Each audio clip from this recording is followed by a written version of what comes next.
which I do for our guest, I looked over your site and I realized that I had come across your site a long time ago because I, always investigating who's doing what down there. But then I just didn't connect the name and everything, with past experience in your site. So I was like, oh, great, So anyway, well aware of your work, and then just did a little refresher yesterday. I just didn't connect. Oh, whoops. Sorry. Let me turn my we're live, you guys. Awesome. Hey, everybody in the chat, if you see us and we sound good, give us a thumbs up, and then I'll hit record and we'll fire up this bad boy. Stoked for today's call. Today's talk is going to be awesome. Totally. Okay, yeah, we're good. So I'm going to hit record and fire this bad boy up. Here we go.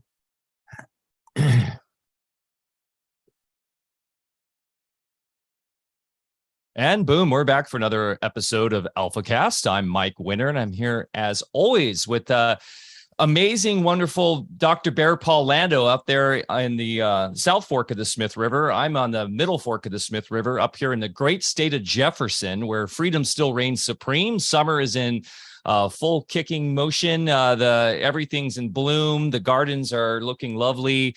The Jagulan trellises are full bare. You're busy digging holes and planting more stuff. Every time I go over there, the gardens are just blowing up with abundance, and it's just an exciting time for Alfa Vedic.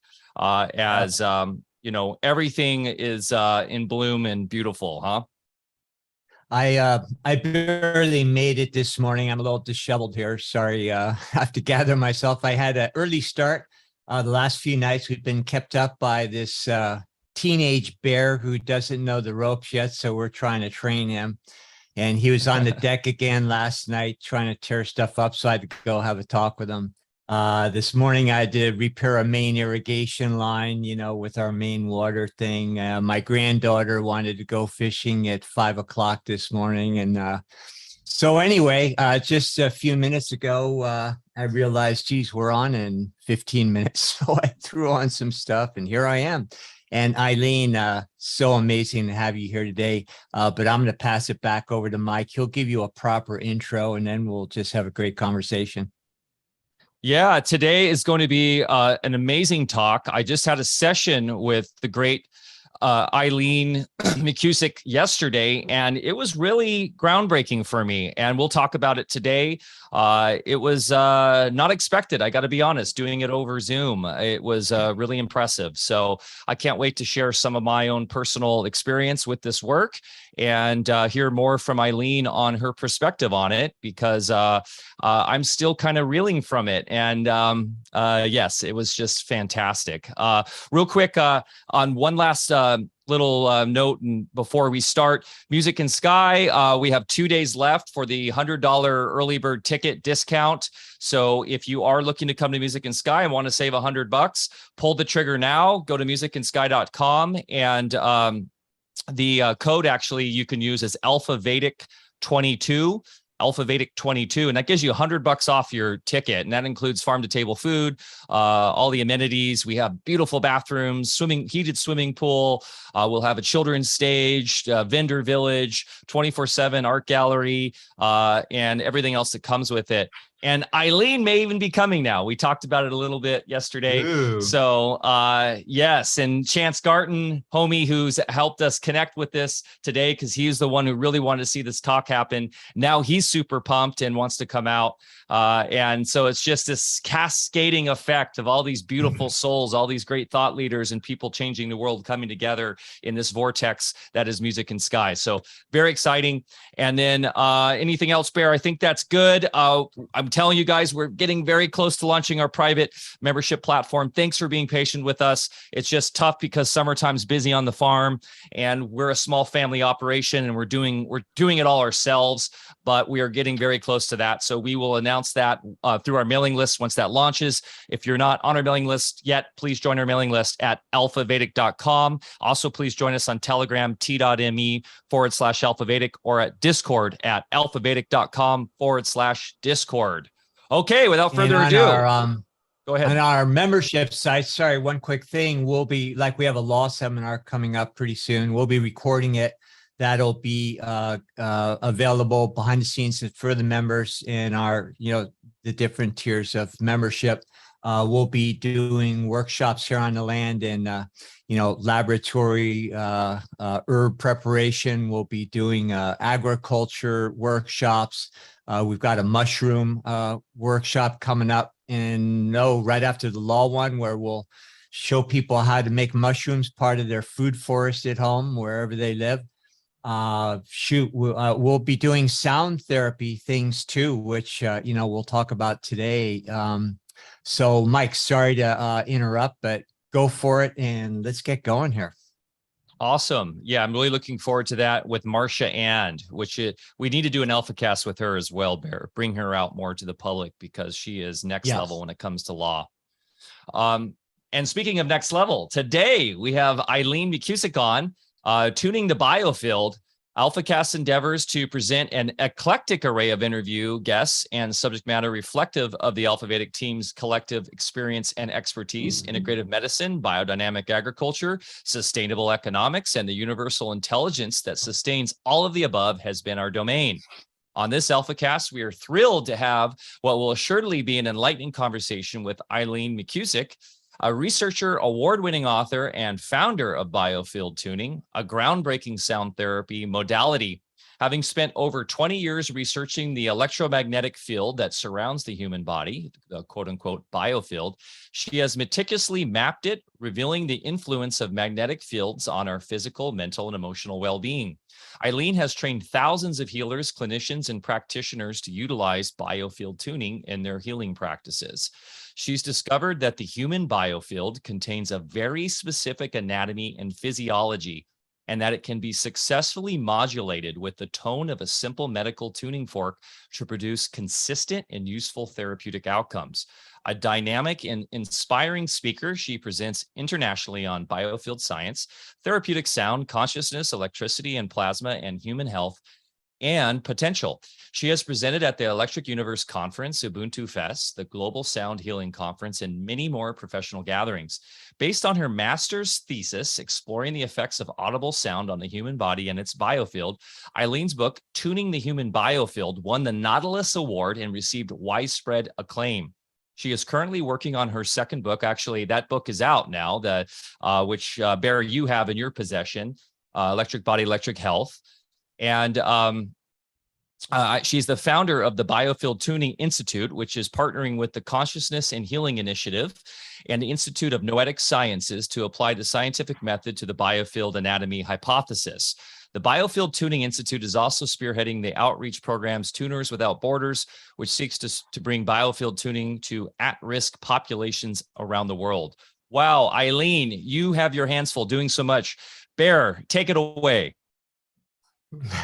Thanks. Hey, Eileen, thank you so much for being with us today. This is going to be way too much fun because this is, you're preaching to the choir today. This is, exactly what we're into. We talk a lot about it. And sound therapy is something that attracted me a long time ago. In the late 70s, early 80s, I started studying with a guy by the name of Theo Gimbel from Great Britain. He's no longer around, but he was at that time kind of the premier sound and light guy.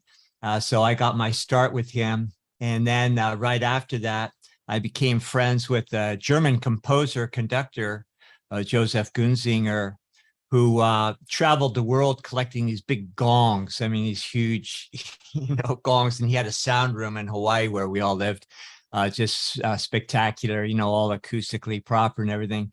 So, and he was a Steiner expert teacher. So I got the introduction to Steiner's whole take on, the evolution of the collective and individual soul through the octaves, and that sort of thing, and applied that to medicine. And then right after that, with my acupuncture work, I got into tuning forks. Now, I'd like to do a little contrast because it's a whole different kind of system and everything. But I really became a practitioner of tuning forks instead of needles. I did the switch because I realized that tuning forks actually deliver the resonance beyond just the audible, through the tissue. It reaches the etheric and even into the astral, where actually correlates with the sound water ether, which is that important conduit to precipitation of matter. And so, I just got better results. And so I'd like to talk about all that sort of thing. And obviously you've taken it to another level of expertise with your instruments and everything. And I want to let you know that as I was doing a little research yesterday, I went on your site and I was really excited about some of your items. So I ordered the Schumann, the sonic slider, and the Fibonacci pair. So I'm really excited to add those to my arsenal, because right now I just have more, I work more on a pentonic scale.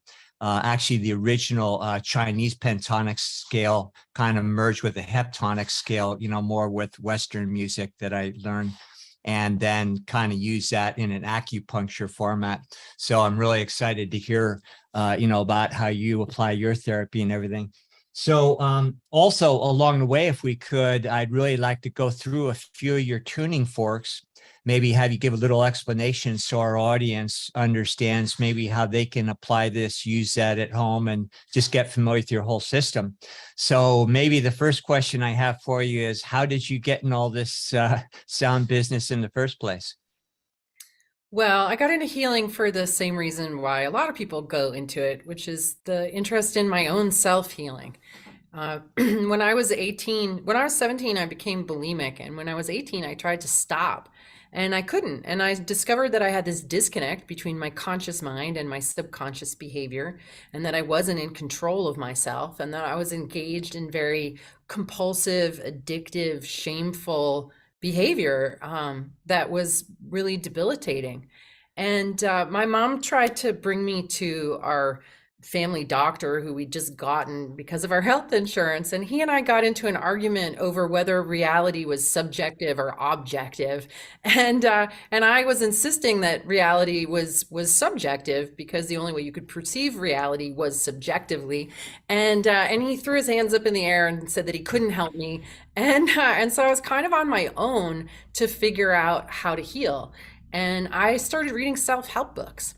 And I'm a really fast reader. I process information very quickly. So that just turned into a lifelong passion in being curious about how to be a healthy human. Our culture is really set up to derail us in so many ways into all kinds of unhealthy behaviors. And I kind of fell hook, line, and sinker into like all these cultural traps that get set. I say that I'm both stupid and clever. I'm stupid enough to fall into all of these traps, but then clever enough to figure out how to get out of them. And so I was able, by the time I was 20, I figured out what my addiction was. So I'm what I call a bothist. I'm a Libra, right? And so as young women, and even still now, although I don't think it's as bad as it was in the 80s, we have two signs held up to us, and one is consume and the other is be skinny. And so being bulimic was a way for me to do both. I could consume and not get fat at the same time. But I ended up figuring out two really important things that helped me to stop that behavior. And one was that I'd been programmed for that behavior, that there wasn't really anything wrong with me, that I was just responding to cultural programming. And the other thing was that it was my hand in my mouth. And if I wasn't in control of me, then who or what was, right? And I realized that I was the only one who could get a grip on myself. And I was able to do that and get over the bulimia, but then I still was a sugar addict for a really long time. Like, it took me a really long time to liberate myself from my addiction to food. And I have been, totally free for years now. I can eat whatever I want, whenever I want. Like, it's all pleasure and no guilt and drama, thankfully. But it took a long time to get there. And so part of my healing journey was in discovering that I was interested in health, and not just health, but human potential, science and spirituality, a really big quest in my early 20s. And got led, for those of us who are researchers, and I imagine a lot of people who watch this show are, that one rabbit hole leads to another, to another, to another. And 1995 or so, I read the book Quantum Healing by Deepak Chopra, and got introduced to the idea that everything is really vibration. Like, at a fundamental level, there is no matter, that stuff is an artifact of human perception, that ultimately we're all just packets of vibration and waves. And then I came across vibrational healing, so the use of color and sound and music in healing. And when I came across that, I was doing massage therapy part-time. I had thought about, I actually opened a restaurant when I was 20, which was a crazy thing to do because I just stopped being bulimic, and then I was surrounded by food, and it was really busy and really stressful. And after 4 years of that, I couldn't take it anymore. I'd really completely exhausted myself. And so I was thinking that I wanted to maybe be a naturopath, but I never went to college out of high school, and I hated school. And the thought of being in school for like 12 years to become a naturopath was unbearable. So I went to massage therapy school. And it was unbearable. Yeah, I bet. I bet. And so when I came back to the restaurant after that, and I just did massage part-time on the side, and was reading all these books, you know, whatever was available in the mid-90s. There wasn't a lot, honestly, back then. But after I got through my stack of book, I got a Gaia catalog in the mail that had a set of tuning forks for healing in it. And just kind of impulsively, I ordered them and would ask my massage clients that I was pretty comfortable with if they wanted to be guinea pigs. And I didn't know what I was doing. I think a lot of people get tuning forks and are like, I don't know what to do with this. But they had a little tiny instruction book, and it said you use C in the root center, D in the second, E in the third, and so on. So that's what I started doing. I would just activate the C and I'd hold it over, you know, where somebody's root center was. And right off the bat, I observed things that I didn't expect. Like, I thought if I activated a tuning fork that was a note of C and I held it over the body, that it would sound like a C. But it didn't. It would, like, depending on where I held it, it would go sharp or flat or loud or soft or sound like it was full of static. And in the beginning, the skeptics would say to me, that's just room acoustics. You know, that's just the Doppler effect. That's just, you know, but I was like, okay, I get all that. Like, I can observe room acoustics. I can observe the Doppler effect, but I also see that there is another thing going on here as well. And I didn't really understand it. It took me a long time, many years, to finally like grasp what was going on in the picture, including going to college and writing a master's thesis about it.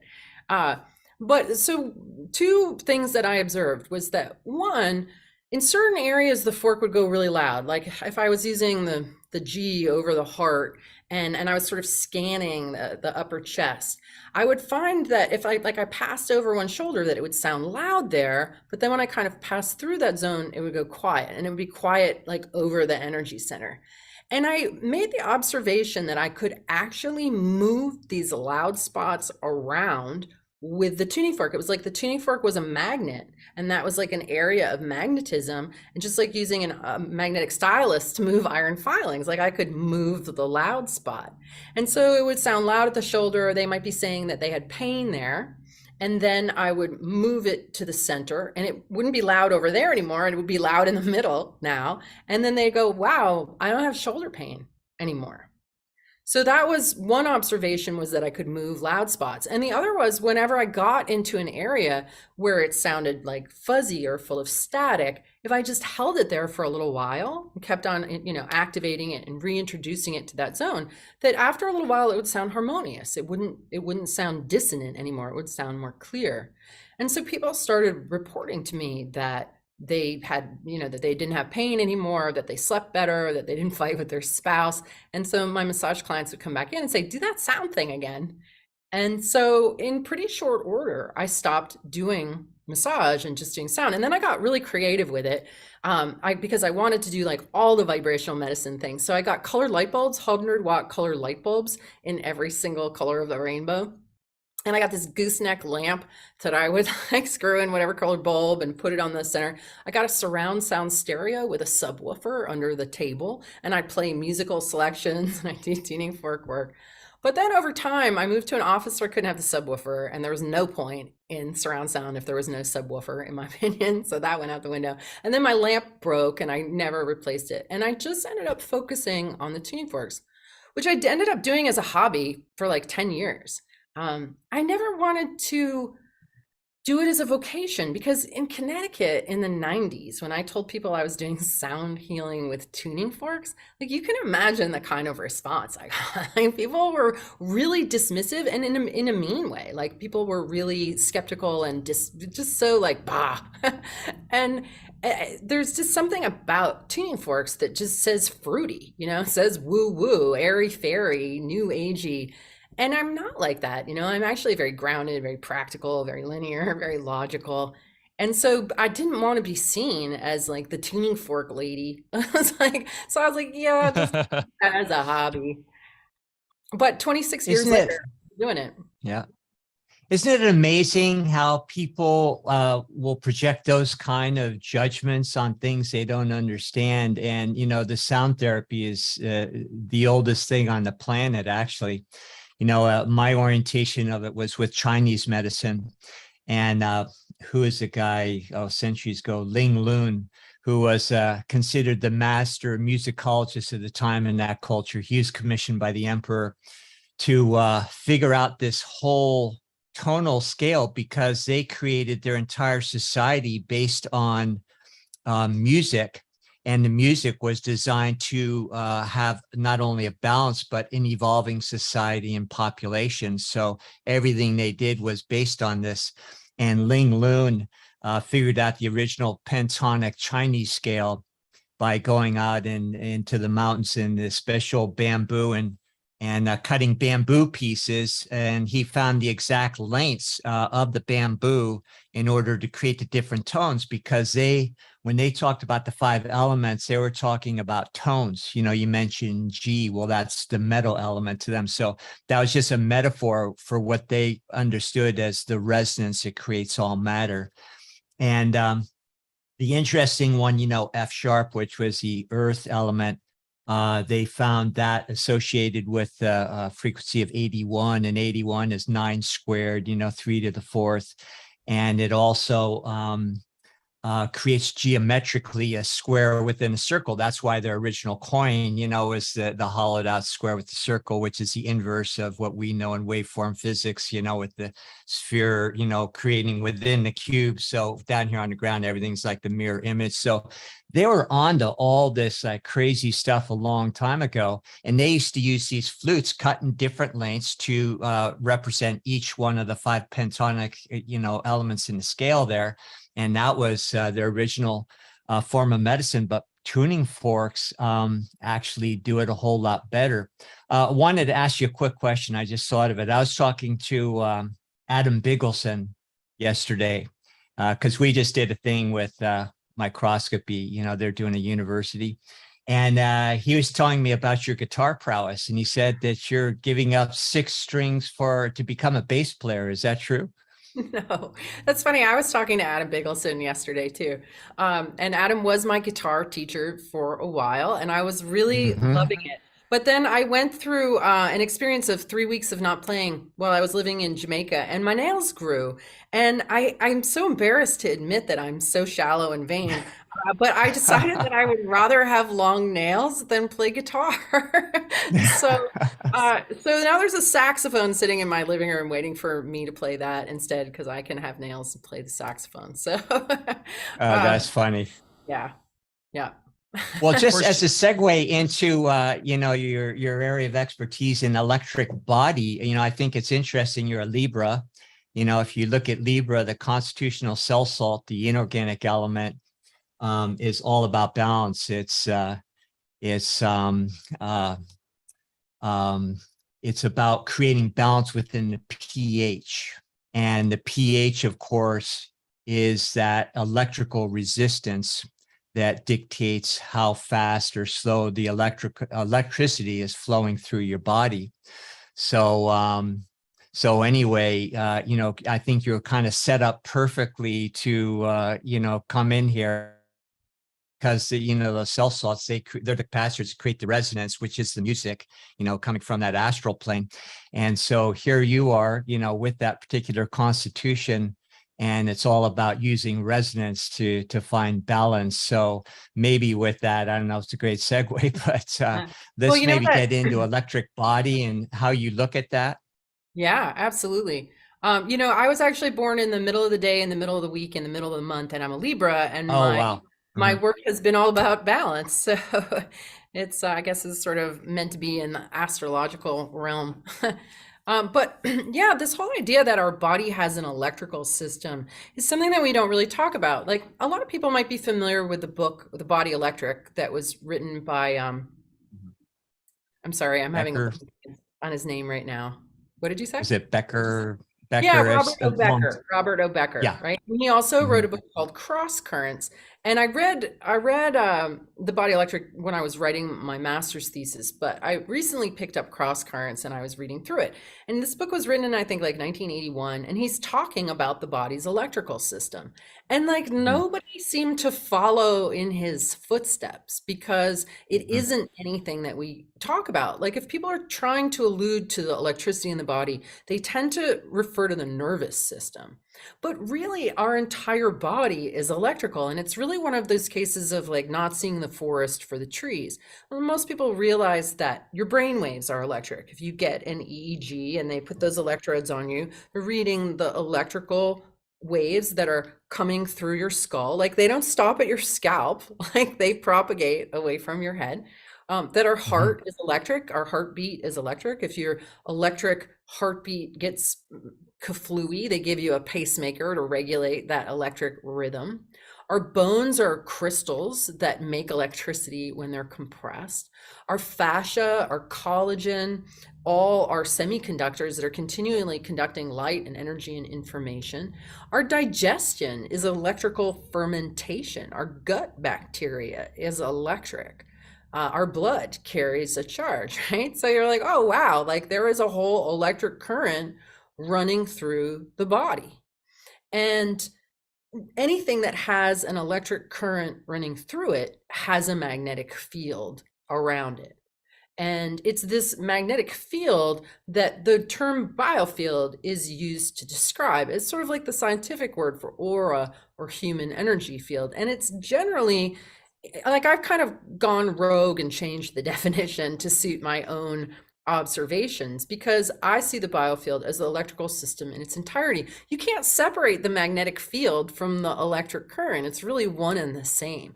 So if we're talking about the biofield, we're talking about the electricity that's beating your heart, that's making your brain waves work, that is basically your lights are on, right? When you're alive, your light is on. When you die, your light goes out. Your physical body is still there, but your electrical system has taken leave.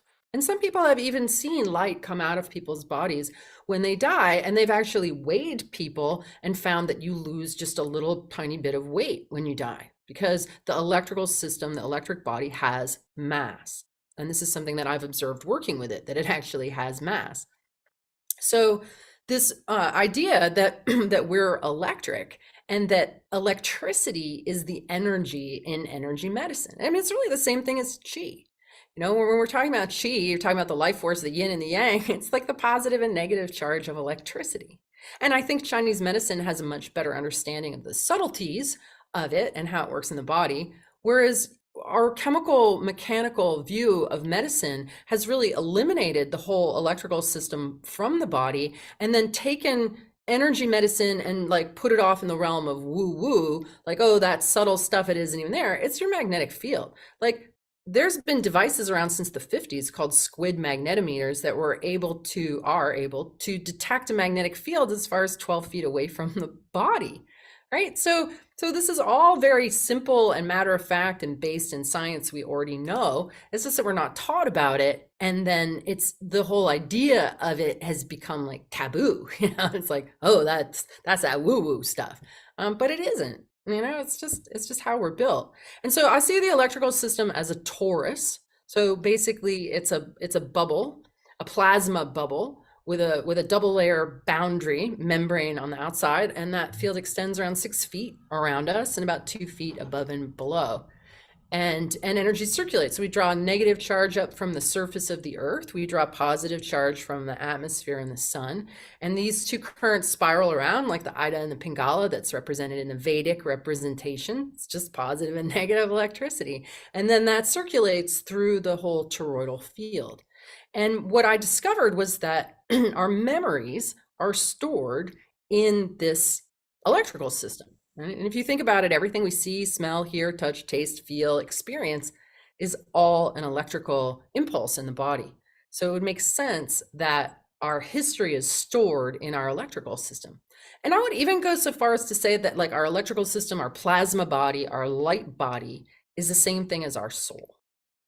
And that our memories get stored in it and get carried. You know, if you believe in reincarnation and karma, then everything that's ever happened to you is stored in your plasma body. And then when you die, off it goes. Yeah, you know, no, it's great. You know, we always wonder how the birds, you know, return to the same place on the planet every season, and you know, all the animals migrate, and it's an electrical recording. That's what we call instinct. Yeah. It's literally a recording, and that's how they do what they do. You know, people have the same innate quality, only we get to be conscious about it if we choose. So yeah, with the toroidal field, you know, we talk about that a lot. It's just electrical vectors. One is compressing data, the other simultaneously radiating data, and they just create this this self-renewing you know, little imagery that we call the body every single moment.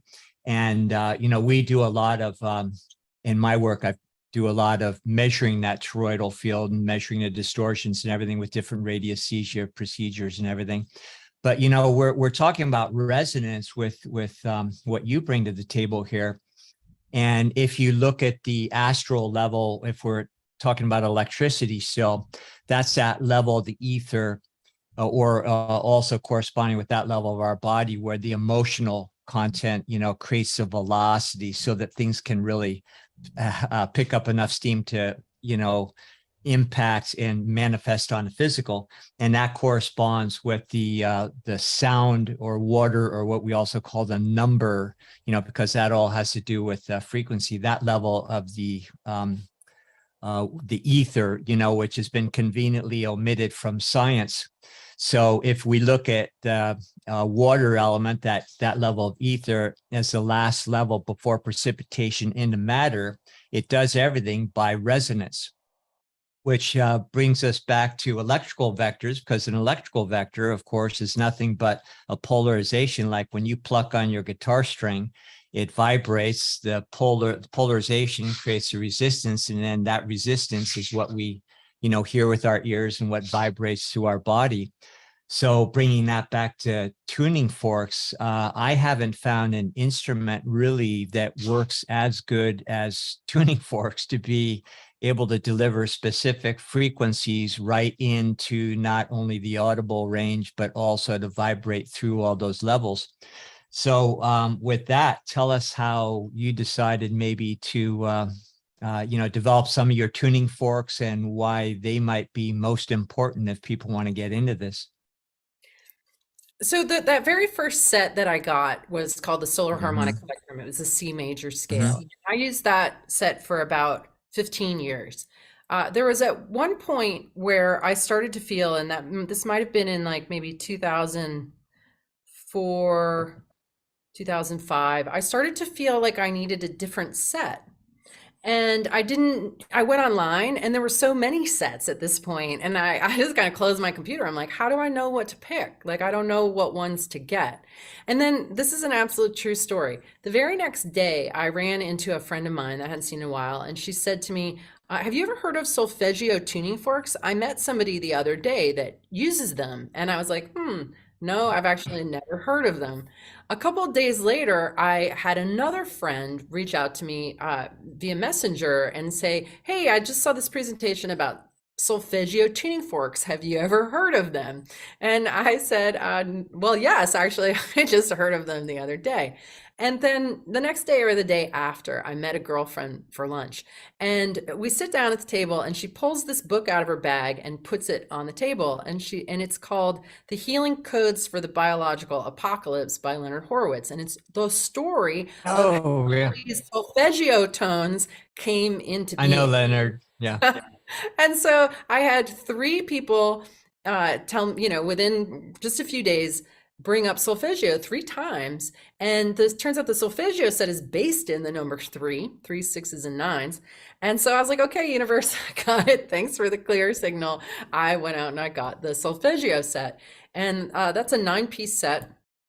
And I immediately preferred it to the C scale. The tones are all really clear and bright and crystalline and intriguing. And so I started using that in combination with the C scale. And I did this, I used the 2 of them for a while. And then after a while, the more I used the solfeggio, the more the C scale sounded sort of dull and dumb and muddy. And I've abandoned it completely. And so I used the solfeggio forks, but then I went through this very curious experience when I was writing my book, when I was writing my first book, Tuning the Human Biofield. And I was seeing clients. I had kids who were 13 and 16. You know, I had children to take care of. I was teaching classes, and you know, just like I had all these things going on, and I wasn't getting to my writing. And what started to happen was the 174 Hertz fork, which is my primary fork for tuning. It's the lowest one in that series. It developed a buzz one day. Like it stopped sounding good and started buzzing. So I had it replaced. Well, I ended up in this cycle where the first one lasted for 4 months, and then the next one for 2 months, and then 1 month, and then 2 weeks, and then 1 week. I had to keep ordering them because they kept buzzing. And then it got to the point where every single time I picked up a fork to use it, I blew it. Like I destroyed it. I became a fork killer. And what it forced me to do was to stop seeing clients, because I couldn't keep destroying my forks every time I was doing a session. Like, it didn't make any sense. Could not figure out what it was happening, like why I was doing it. But what it did was it forced me to go home and to write my book. And in hindsight, I never would have been able to write the book if I had tried to write it while I was trying to see clients at the same time. So somehow, subconsciously, I was able to destroy metal with my field. Like, some part of me knew that the only way, because I'm so stubborn, the only way that I would stop seeing clients was if it became physically impossible. And so somehow I created that situation for myself. But I realized also that this process of field combing that we do in tuning, it's very different. Most people use tuning forks like right on the body or directly over the body, like I did for 15 years. But they don't comb through the field, finding areas of distortion that are representative of traumatic memories or difficult states of mind or emotions, right? So in the biofield tuning process, tuning forks go really distorted. And what it does is it puts a strain on the metal. Like, metal fatigue is a real thing. Guitar strings wear out. What was happening was that this way of using tuning forks was straining them. And so I ended up working with my manufacturer, Minivibe, to create a better alloy that would stand up to this process. And so over the course of 2 years, he made me a bunch of forks in different ingredients of metal and different gauges. And I used all of them. And the one that lasted the longest out of all of them was the one that we started using. So all of my solfeggio forks are made out of this special alloy, which is expensive. And I was like, well, if it's going to cost this much to have these high quality forks to do this work, I don't want to use all 9 of this set. So I ended up picking just 3 of them. So the forks that we use in biofield tuning are the 174, the 417, and the 528. And I can sound each of these if you guys want to hear them. Just listen to them. So the 174 is like the primary. Sorry. Yeah. Go ahead. This is my workhorse. This is a 174. This is the fork that really reveals to me, like, there's a whole pattern of vibrational language that the body speaks in. And when I actually discovered, like, animals and plants, like all of nature here on planet Earth speaks the same vibrational language. And it's how your dog knows that you're not happy. It's like we all read each other's vibes without words.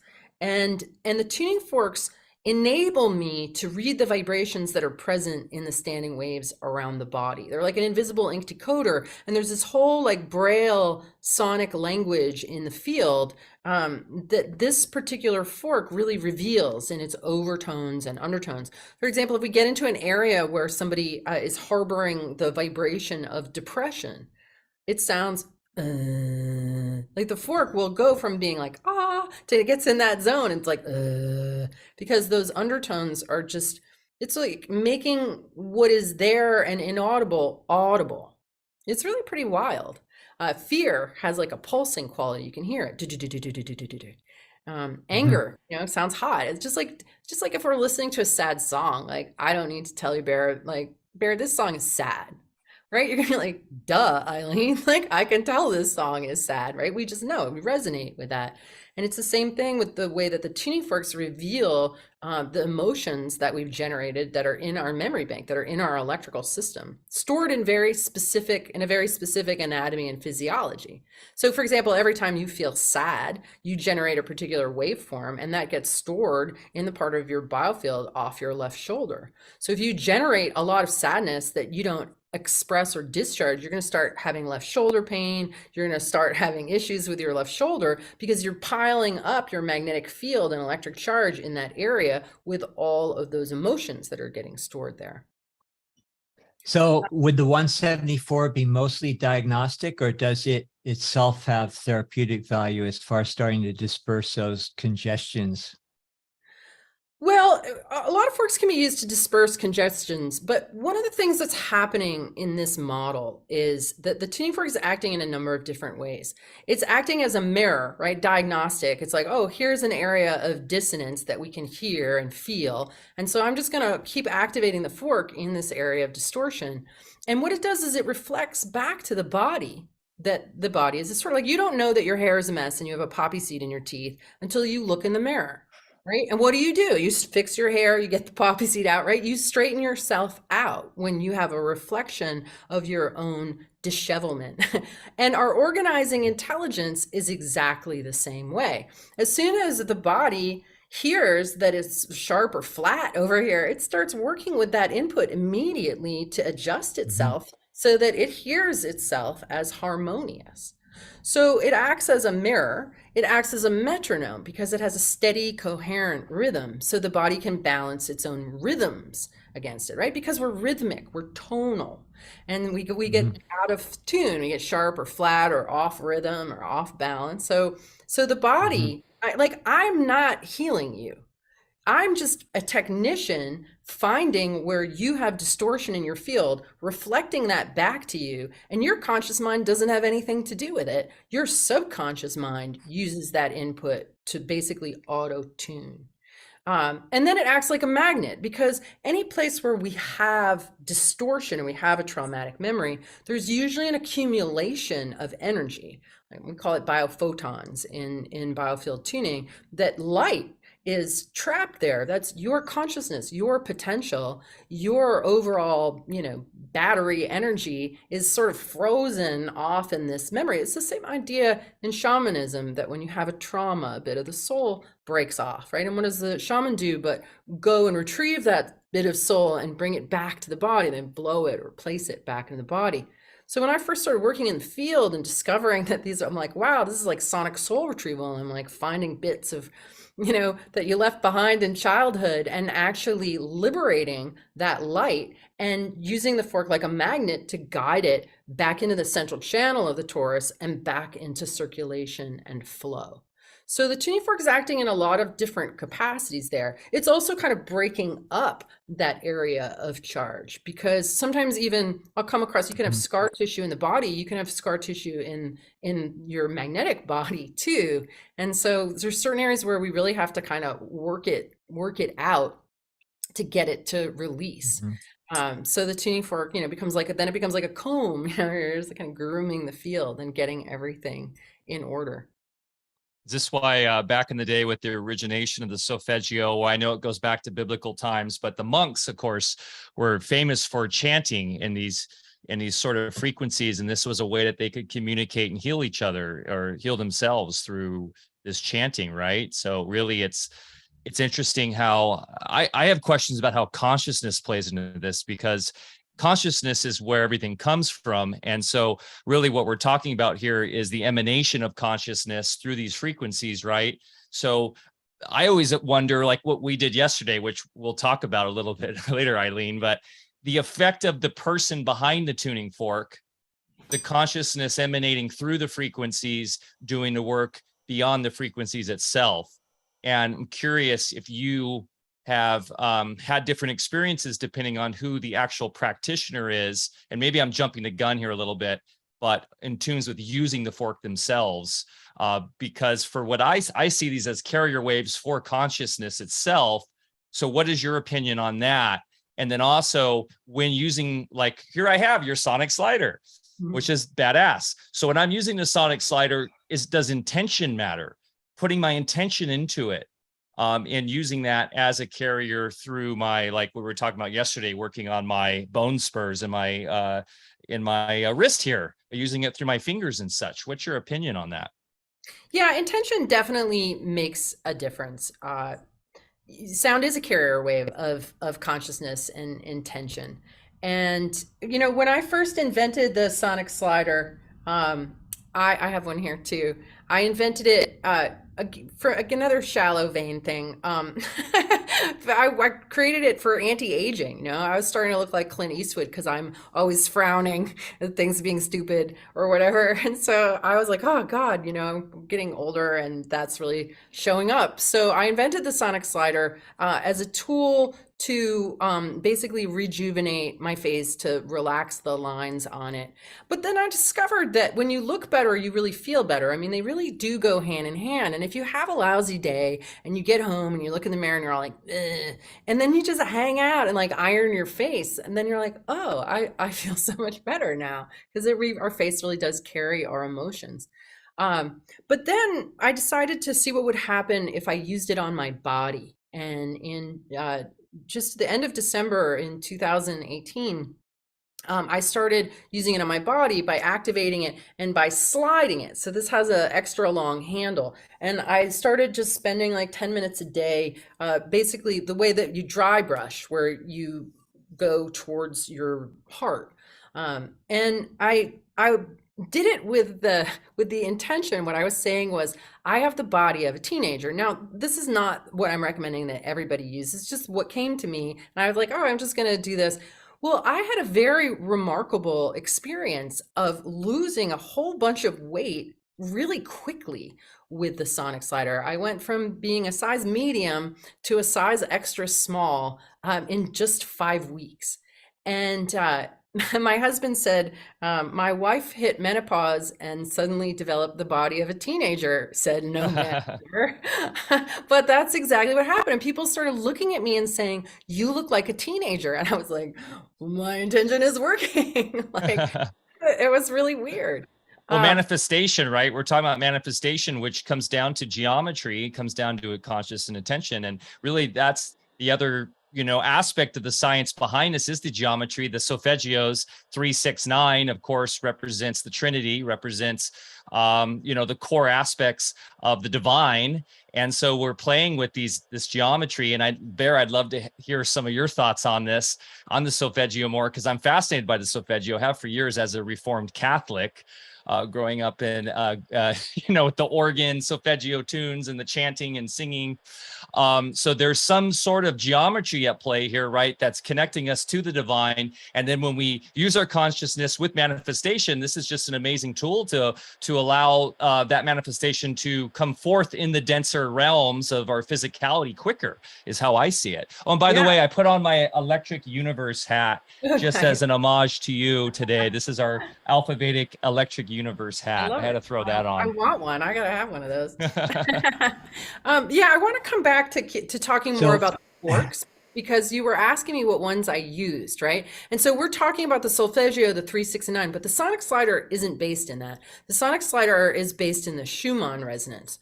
So I have forks based in the solfeggio scale, I have forks based in the Schumann resonance, and I have forks based in the Fibonacci sequence.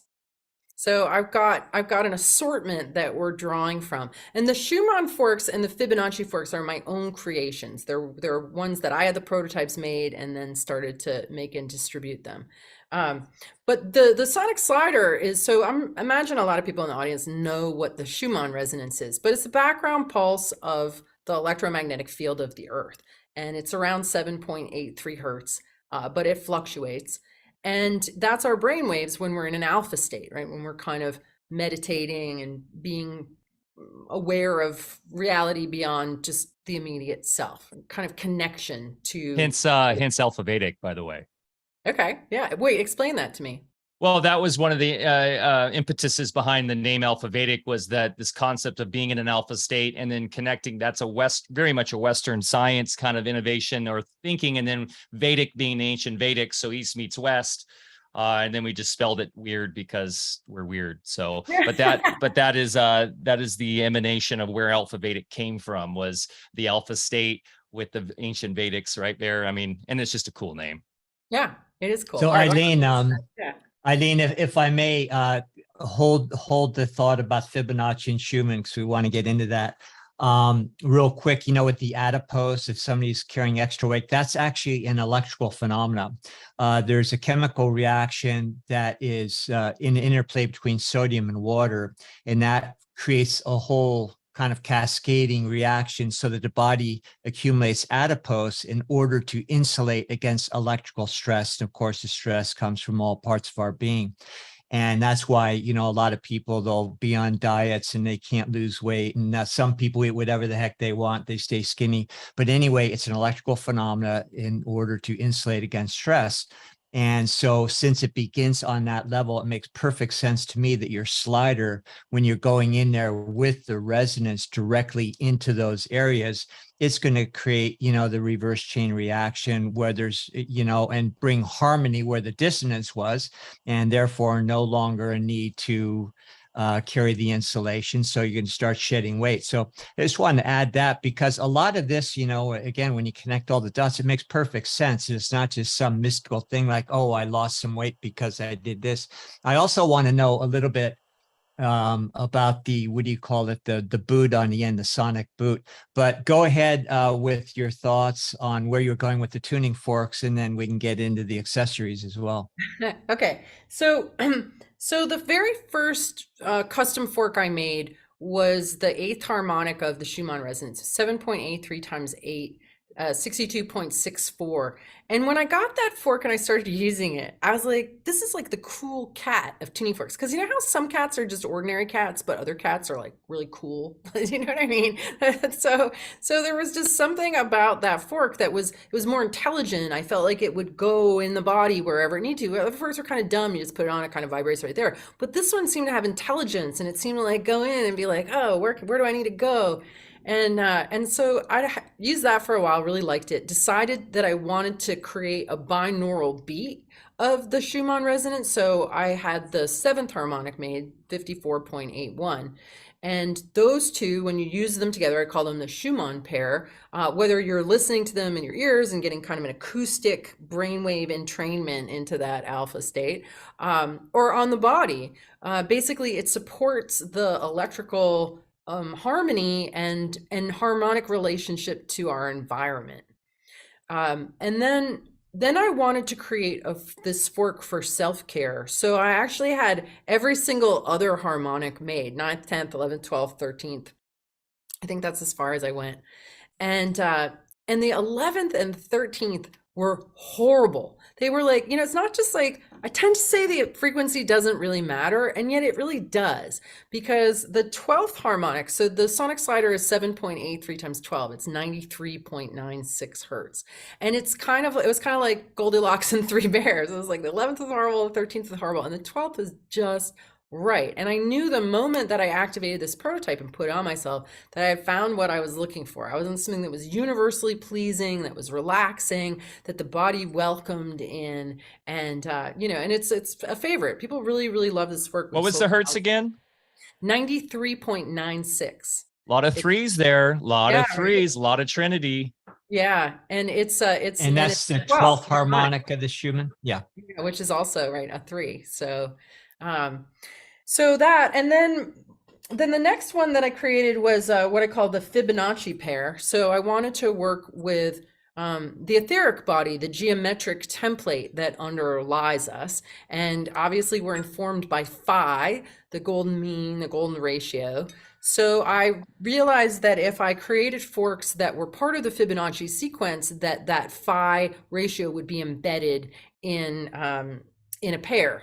And so this is 89 hertz and 144 hertz. So they're the 11th and 12th positions in the Fibonacci sequence. And when you activate them, you do end up with this sort of information of phi, of that ratio, which is really 1.6. Yeah, 1.614. Not to be confused with pi, right? 3.14. So these are super useful just for helping the geometry of the body like find its order. It's a really useful pair to use on the body in that way. And then the most recent one I created, because I was so intrigued by this 144 weighted fork, there's just something about this that is really efficient and effective and useful. And that's my jam. Like if something's efficient, I'm all about it. So I decided to see what 144 would be like unweighted, and I had one of these prototypes made. And this fork is so powerful. So one of the things I found was after COVID, when people started taking the medicine, that their fields got stiffer and harder to work with. And that the 174, which had always been a useful fork for like getting in there and busting stuff up, was not feeling up to the job. And I was like, I need something that's got more nut, that's going to go in there and crack that and like get people's fields to engage. And so this fork, the 144, is a really like it does the trick. It gets in there, it resonates with whatever is distorted. It's pretty uncompromising. You know, it's a super effective frequency that I've really been loving. I used it on Mike yesterday. And yeah, so that's it. The three Schumann forks, the Schumann pair and the sonic slider, and then the Fibonacci pair, and then the Fibonacci unweighted, and then the three solfeggio. Those are the only forks I use. Awesome. So you did a great job explaining the 174 is not just diagnostic, but doing a lot of other things. So then the secondary one, the 528, they're all diagnostic and all therapeutic. So you can use any fork to find an area in the field that's stuck, that's heavy, distorted. You can use any fork therapeutically because the body will use that mirror, metronome, magnet thing in all of them. But what I tend to do, like if I'm going to go through the field, because we can use weighted forks in the field too. So if I'm going to go through the field with a weighted fork, I would say, okay, I'm going through with coarse grit sandpaper. And then I'm going to come through with the 174, and this is like medium grit sandpaper. And then I'm going to come through with the 528, and this is like fine grit sandpaper. This is more polishing, brightening, like finishing. Yeah. You know, another interesting thing is in the field of radiesthesia, I'll go in with different instruments and use tuning forks when a person might be 2,000 miles away. For instance, like in biogeometry, you can use a human archetype ruler. That's not the only instrument, but it's a great one. And you can actually tune in people by way of their geometry from afar and diagnose, you know, different planes, subplanes, and distortions. And one of my favorite things is to use the tuning forks when you get on that little beam, and you can actually, of course, when you understand, when you get in those subplanes above just the physical and etheric, there is no time and distance.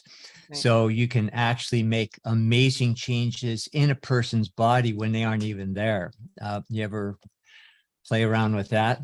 I mean, yeah, you know, Mike and I were talking about this yesterday because I did a distance session on Mike yesterday, and people asked me for years if I could do this work at a distance. And I always was like, no, like I couldn't even believe people would ask me. And I was so arrogant about like my no-ness.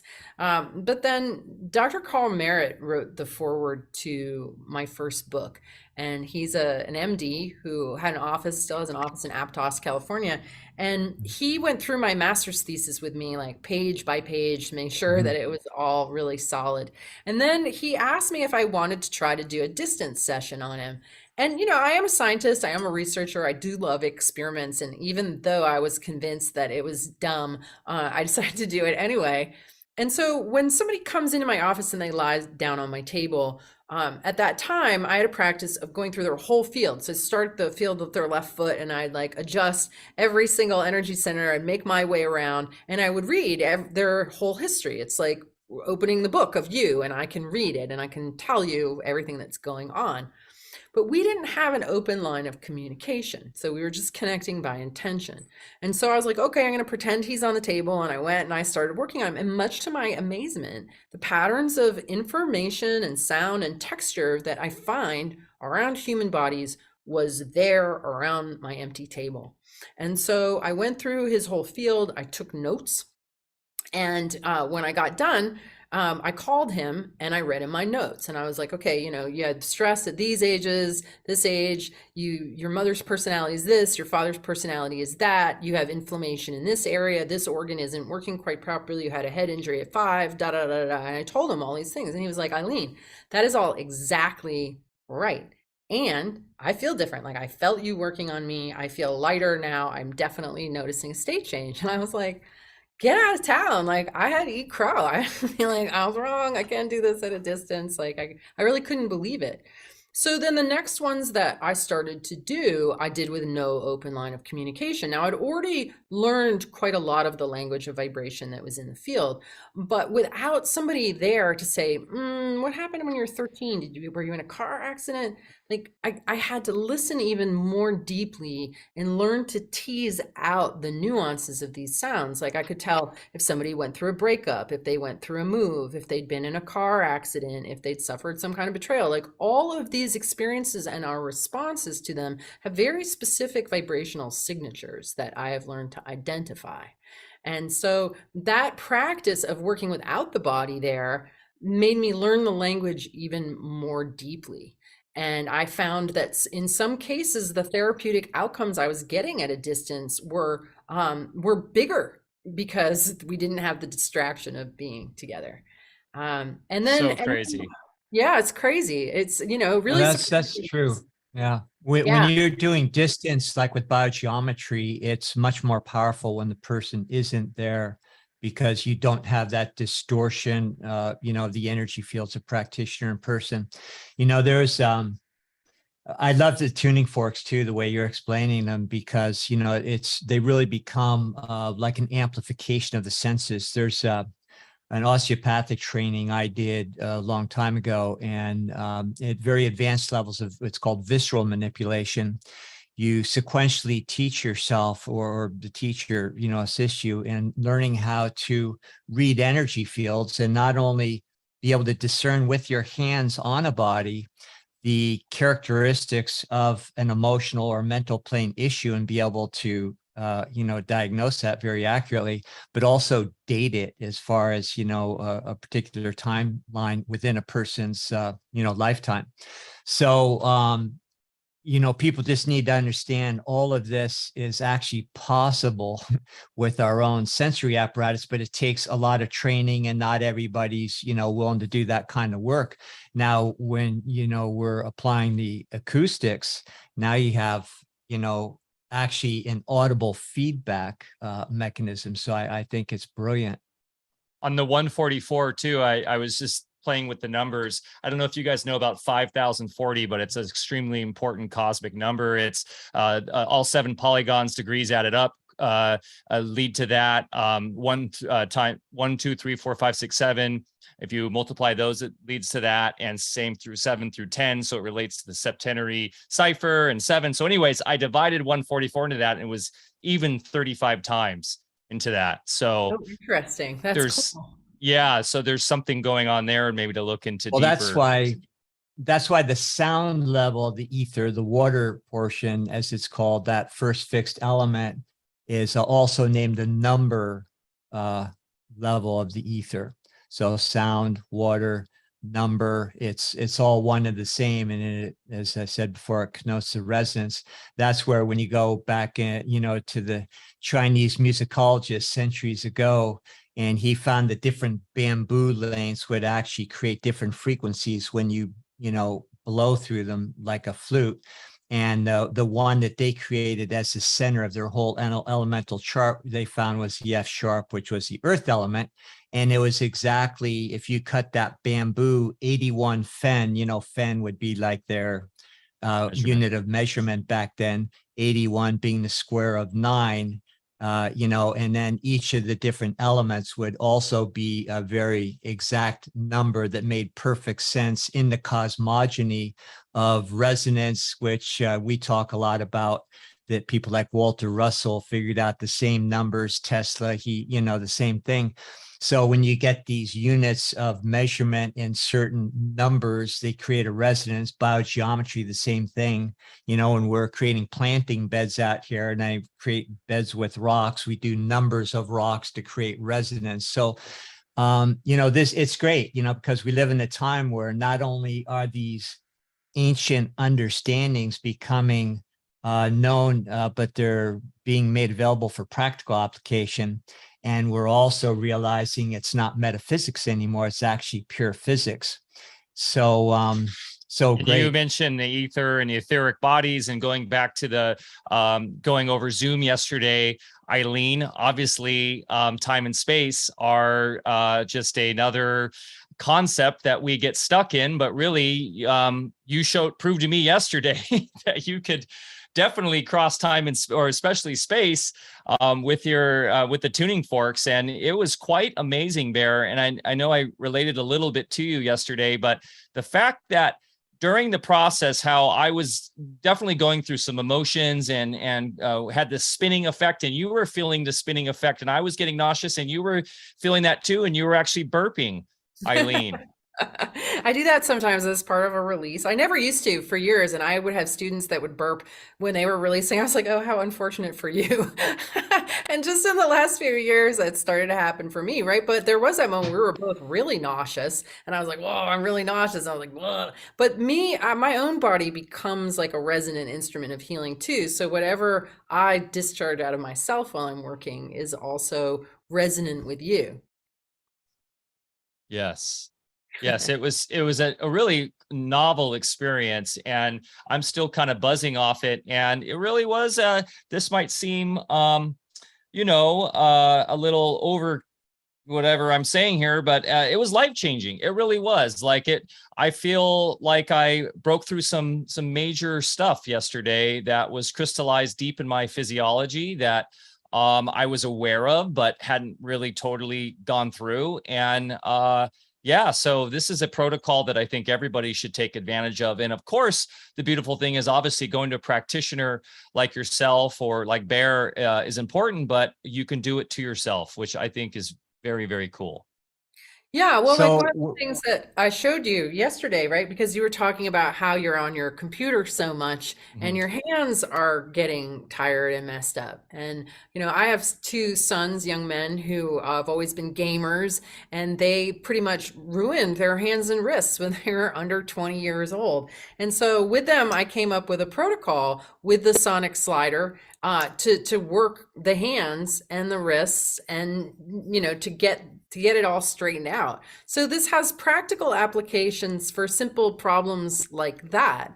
But also, it was really interesting working with you, Mike, because really just in the second strike of the tuning fork, I could hear this wong, wong, wong, this pattern that I know is if somebody has taken a tumble or repeated tumbles, right? And in the course of doing our session, I don't know, there were like 7 or 8 different experiences that you had of that kind of endo experience. And it was just patterned into your being. And so, so we can work on simple, mundane things like hands and wrists, but we can also go back to patterns that were formed under the age of 3 that you don't have any cognitive memory of, and yet are acting so strongly subconsciously in your electrical system. Yeah, I literally was jumping on a bed and fell down the stairs when I was 2, broke my collarbone. And that kind of catapulted me into a life of tumbling, concussions, accidents like that. And I think it all went back to my birth, where I was pulled out by forceps because I was coming out the wrong way. And that probably goes back to previous lives. And we even touched a little bit on that. You saw kind of this thread of my light. And I don't know if you want to touch on light, because light is also very important. And I know Bear and I, we talk about the 7 rays and the connection of the chakras, of course, each have their own light. And the chakras are supposed to be like these spinning wheels, according to the Eastern mythos. So there's a lot to cover here. There's like, this amazing integration of everything, all in the true science of through the tuning forks. But yeah, the light thing was really interesting as well, Eileen, and what you noticed with me. Well, yeah, I mean, it's one of the things that I love about this work, is that it gives me glimpses into people's souls. It lets me really listen to and hear and see who people really are at their core.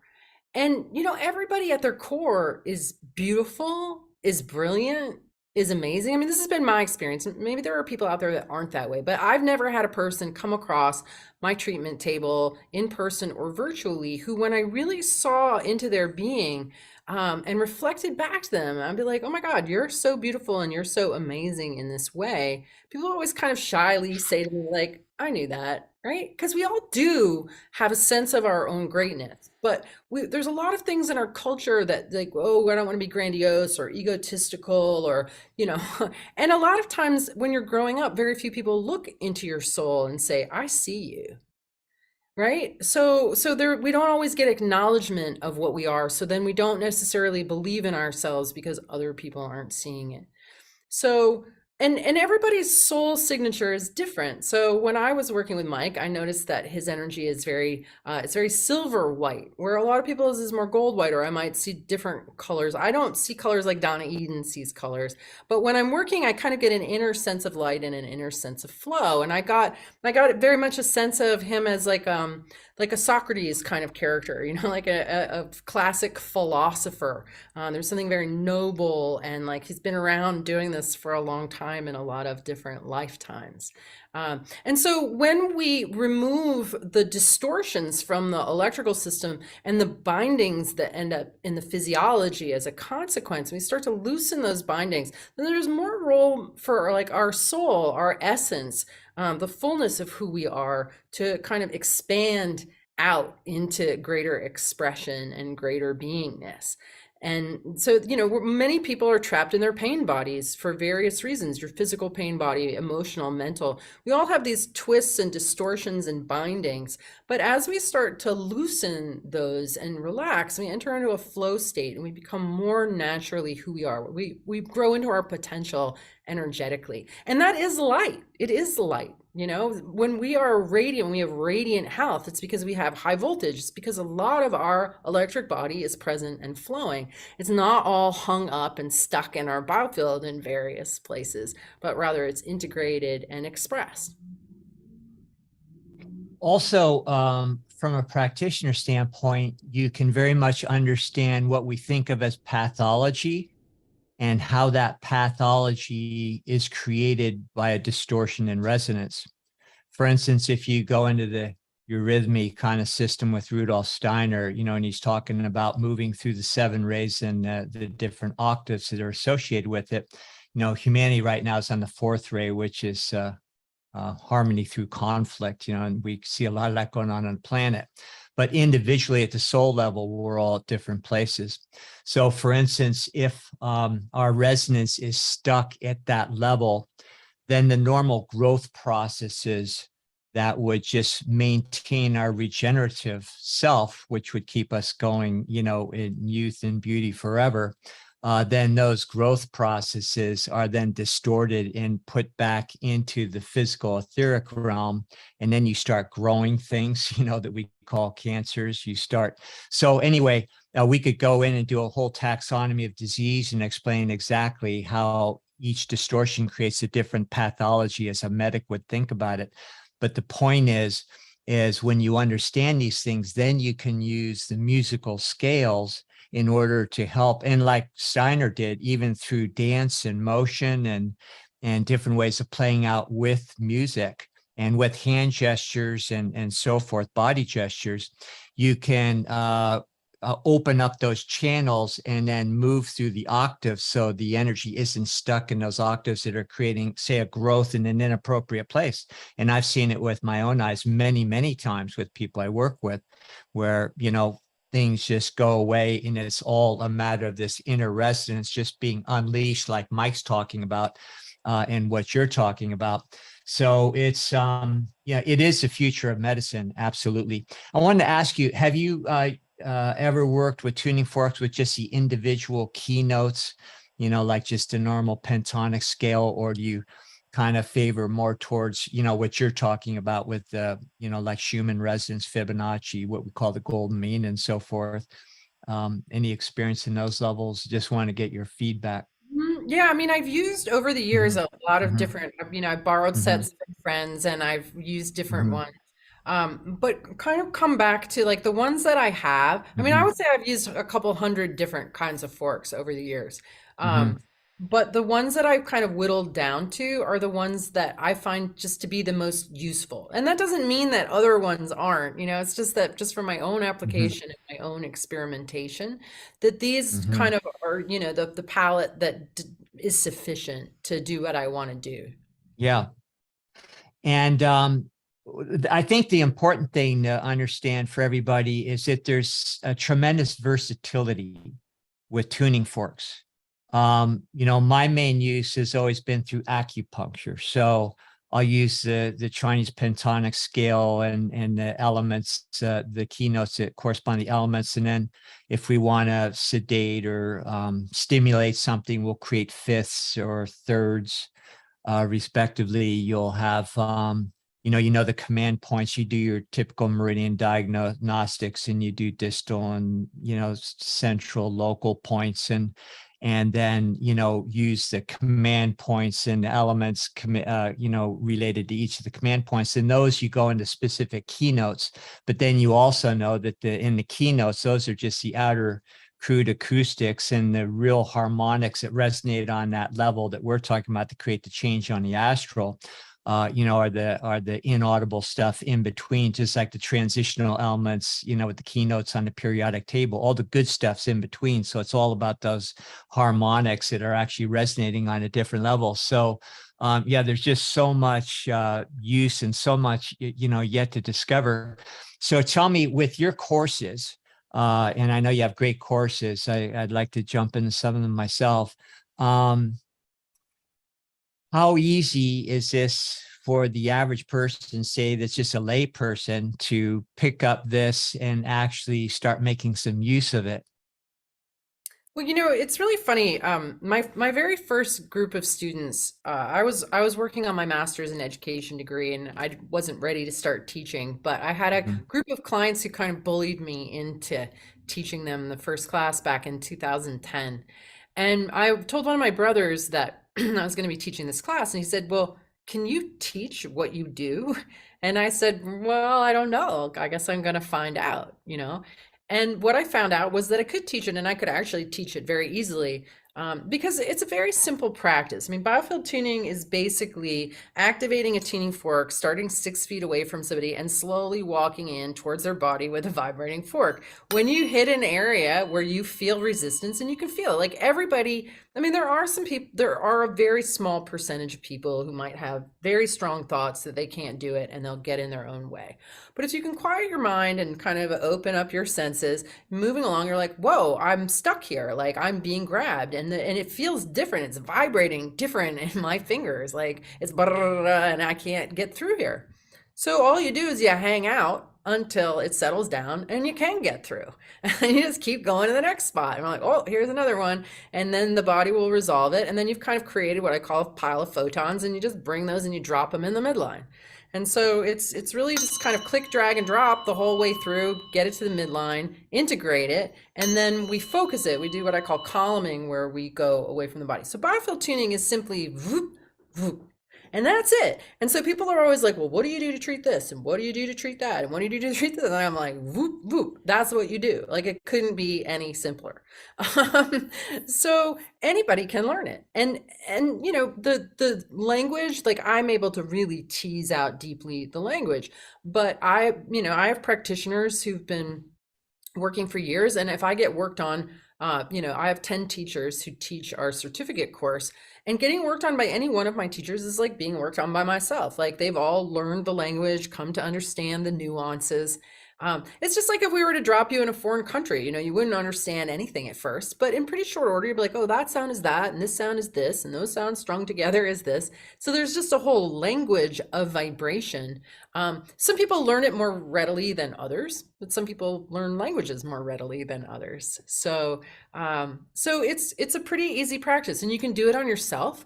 You can do it on your own hologram. Basically, just like imagine that you are on that table or that bed, just like I did with Carl that first day. I'm like, okay, I'm pretending he's there. And, some people like to get really elaborate and like lay out maps and crystals and, I don't. Like, I'm such a minimalist. Like, won't take a single action if it's not necessary. I'm very, very efficiency oriented. And this is an incredibly efficient practice because it gets right in. You find immediately like what's the body got going on? Like, I could tell with Mike right away within a minute that he had one or more tumbles.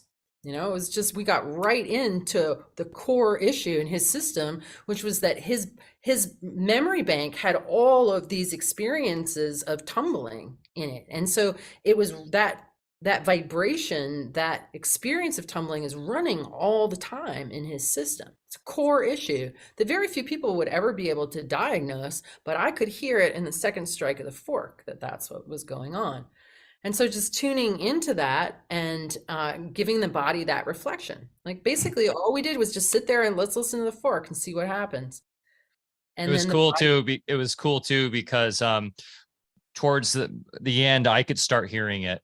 I could start hearing the different distortions when we were going from the top down, especially. And it was really trippy, like hearing it resolve itself, right? On the second toning, once I realized that, I was like, oh, wow, it's cleared up. And I was getting this crazy, I was calling it like a Kundalini charge. But it was just this crazy electrical, like energetic charge coming up from my base chakra all the way up through my crown. And then as we were visualizing that light coming down, it really started to get just super solid in terms of my, my resolve and comfort, knowing all is good and I'm a light being and that past stuff is worth letting go now. So it was a truly therapeutic. Not only was it, did it awaken a lot of subconscious stuff that I'd forgotten about, but it was very therapeutic in the end, definitely. I think it's real important for people to understand too, when you go into the self-help realm of this and a lot of the things you're teaching, it's not a matter of thinking you have to be an expert or that there's any right or wrong. What you're doing is opening the door to an inner communication. And what you're communicating with is a living intelligence that is putting those thoughts to grow that awareness in the first place. So it's always a step ahead. And just the fact that we are willing to open that door and start experimenting on that level, not only will the expertise grow over time, the more you do it, but just those little baby steps are going to create, in my experience with all sorts of things, it's going to create immense changes just for the fact that you are willing to go in there, start that dialogue, or just, acknowledge that there's a dialogue to be had with an inner intelligence in the first place. So, it's just tremendous work. I'd encourage anybody, to do that. And that's why I loved your courses when I was looking at them online. Can you explain real quick? Chance Garton's in the chat, and he said, anyone can learn this. I taught myself after reading her books. Yeah, I mean, the information is in the book. Like in the book, it's just a chapter. Some people complained about tuning the human biofield because it was like, there's very little instruction. I'm like, it's a really simple process. Like, you don't need to have tons of instruction. I actually had to spend all these chapters framing this entirely new cosmology that this model fits in. Because biofield tuning doesn't work in the world of solid, liquid, and gas. I had to add in 2 more states of matter, plasma and ether, in order for what was going on in this practice to make sense. So I have to frame this entirely new cosmology before I lead you into how to do it. And so the actual practice is it's just very, very simple, and anyone can do it. And like anything, you get better with experience. You know, when a doctor puts a stethoscope on somebody for the first time, they can't tell the difference between whether something's bronchitis or whether something is pneumonia. But in time, with exposure and experience, you're like, oh, that sound is that, that sound is that, that sound is that. And you don't even really need to know. I mean, the practitioner does not even need to identify what they're encountering. You know, I like to give a running dialogue because I love words and I love stories. And so for me, the story about what's going on is important. But it isn't necessary in order for the body to use the input to correct itself. All the practitioner needs to do is to know when to stop in the field and then when to start up again. And that's just a matter of like fingertips. It's like, oh, the resistance is gone. Some people don't hear the changes for a little while. Like not everybody learns to identify like is alarm or is fear or you know the different subtleties. But everybody can feel in their fingers when the vibration changes, when the vibration has resolved. So it can be learned by anybody. It can be done yourself. It can be done on pets. We've done a lot of work with like dogs that are afraid of fireworks and that sort of thing. I love working on dogs because they're such good patients. So they like, I worked on a dog just the other day in the dog park. And, you know, it's one of those dogs that freaks out at fireworks. And there was a lot of trauma in the field. Like they were adopted. And so there was early trauma out of the outer boundary of the field, like a whole bunch of this going on, right? And we experience life through the lens of our own field. So if we had experiences that were traumatic and made us shake, that's going on. Like your memories don't go away. Those inputs and that response to those inputs live on in our field. And so if you're already traumatized and anxious, loud noises are going to set you off.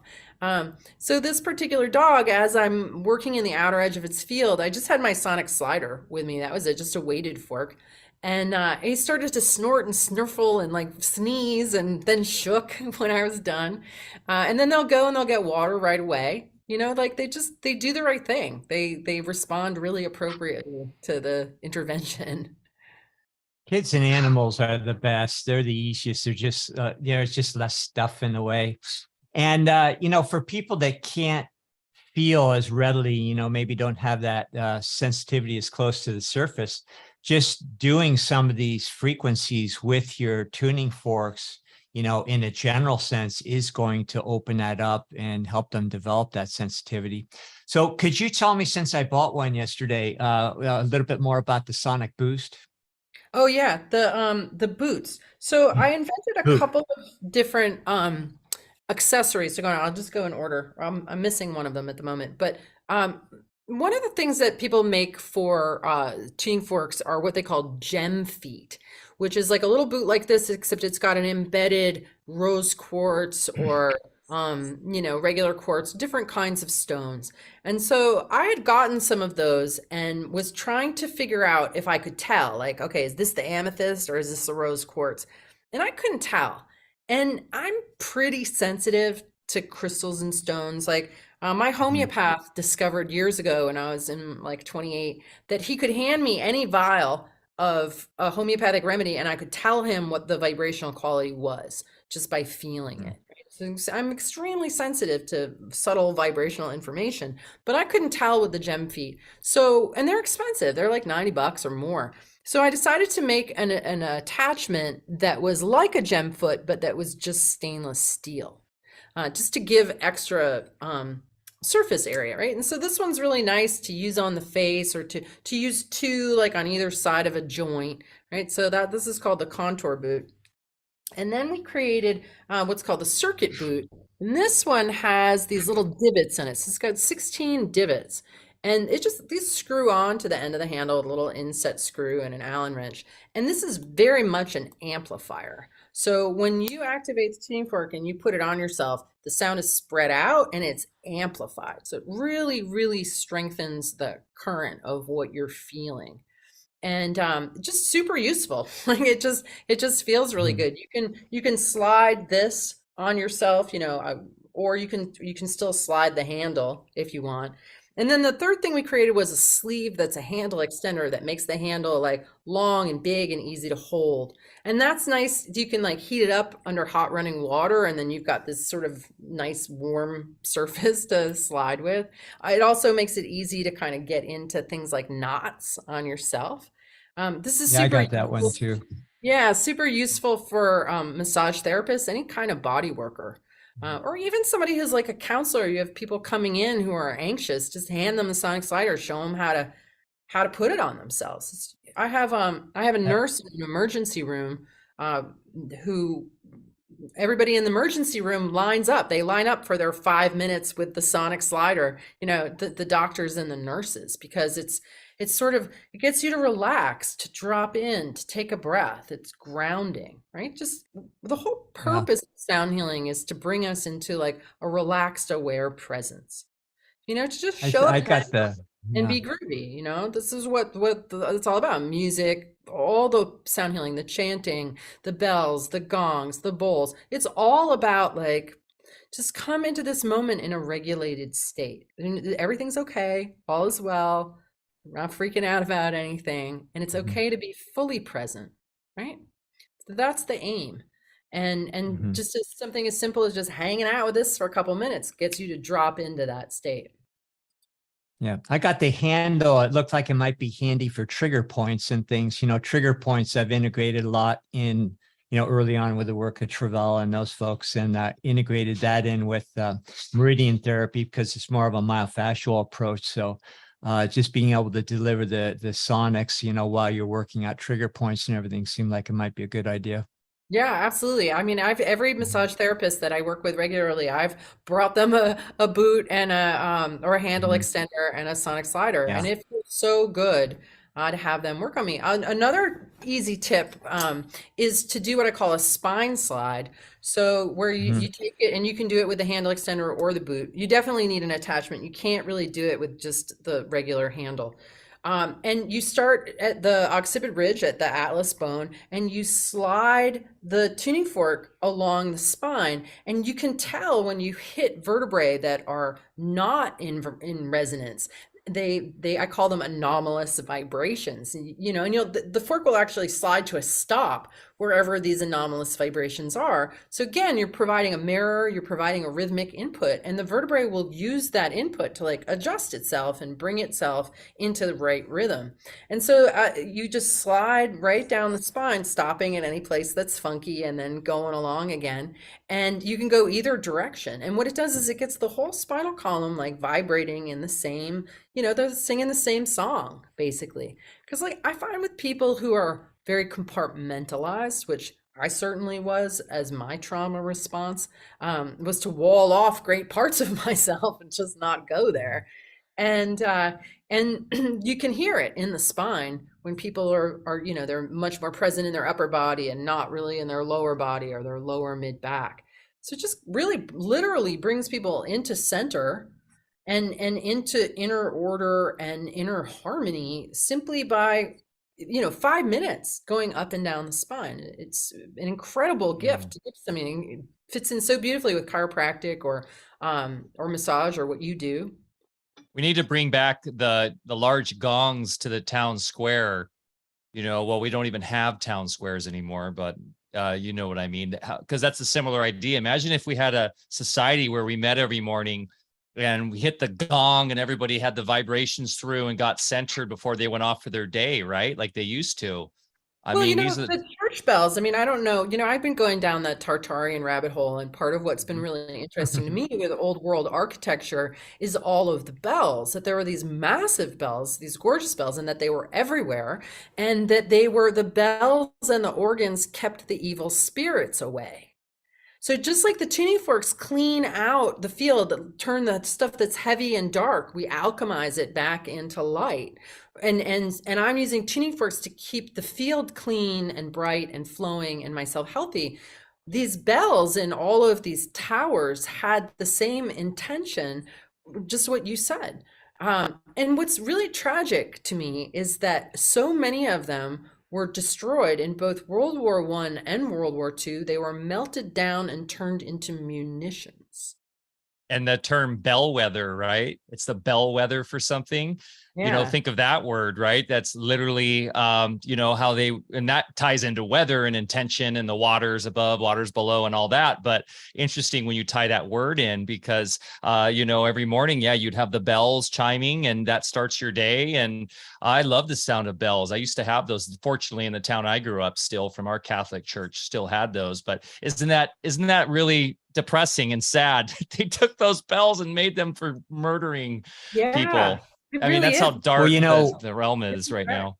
Yeah. Since we're getting conspiratorial here, in the world of sound, for a long time, the Vatican, actually, you're probably aware of this, outlawed the use of harmonic fifths and other musical elements because they would create those changes, evolutionary changes at the level of the soul. So they restricted them. And it wasn't until Bach and a couple other folks came along that they were heretics and they started daring to use them. And it unlocked a whole another level of music for people.